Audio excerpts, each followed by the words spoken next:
জামা কিনে দিবা না? বাপরে, ওরা তো বড় লোক, আমরা তো গরিব মানুষ রে বাপ। 3 বেলা নুন আনতে পান্তা ফুরাই, 2 বেলা ঠিকভাবে খাইতে দিতে পারি না তোরে। আর তো নতুন জামা আমি দেবো বা, মন খারাপ করিস না, আমি দেবো কেন। ঠিক আছে, নতুন জামা লাগবে না।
আব্বা, কোনে তুমি?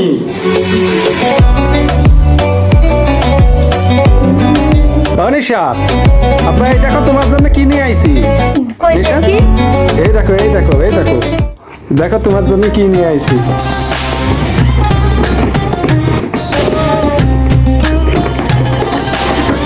কত সুন্দর। ওই দেখো একটা প্যান্ট নিয়ে আইছি, কত সুন্দর।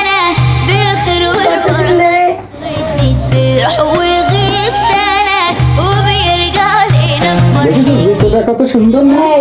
আরে এই প্যান্টটা দেখেছো কত সুন্দর না? এবার তোমার পছন্দ হয়েছে তো? আর আমার মামা কইতো আর আমি নিয়ে আসবো না।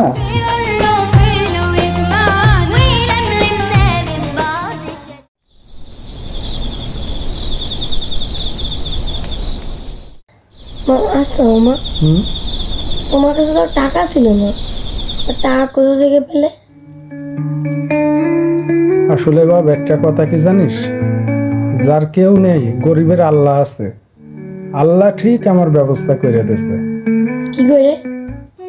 আমি যখন বাড়িতে কাজের সন্ধানে যাচ্ছিলাম, বহু জায়গায় গেছি রে বাপ, বহু জায়গায় কোনো কাজ পাইনি। টাকার জন্য বহু জায়গায় ছুটাছুটি করছি। আমার বাচ্চারে একটা ঈদের জামা কিনে দেবো, কোথাও পাইনি বাপ। যখন আমি নিরাশ হয়ে হাঁটতে হাঁটতে যাচ্ছি, সেই সময় আমার সামনে একজন লোক আসে।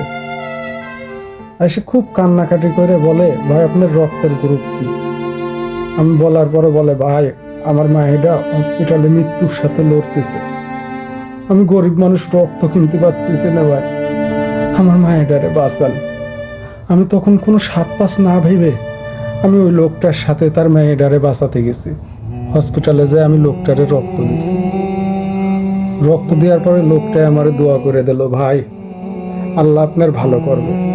আমি যখন বাপ রক্ত দিয়ে আমি ফিরে আসছি, ঠিক সেই সময় আমি রাস্তায় দেখলাম আমার সামনে কতগুলো টাকা পড়ে রয়েছে। আমি বহুত মানুষের জিজ্ঞালাম কার টাকা, কেউ কিছু করতে পারলো না। তারপর সেখানতে অর্ধেক টাকা আমি মসজিদে দিয়ে দিলাম, আর অর্ধেক টাকা তোর জন্য জামা কিনে নিয়ে আসলাম রে বাপ। এই জন্যে আল্লাহর দরবারে লাখো শুক্রিয়া। আল্লাহ তুমি আসলে আছো, গরিবের জন্য তুমিই আছো। শত কষ্টের মাঝেও কখনো ভেঙে পড়বেন না, আল্লাহর প্রতি ভরসা রাখবেন, তিনি কখনো আপনাকে নিরাশ করবেন না।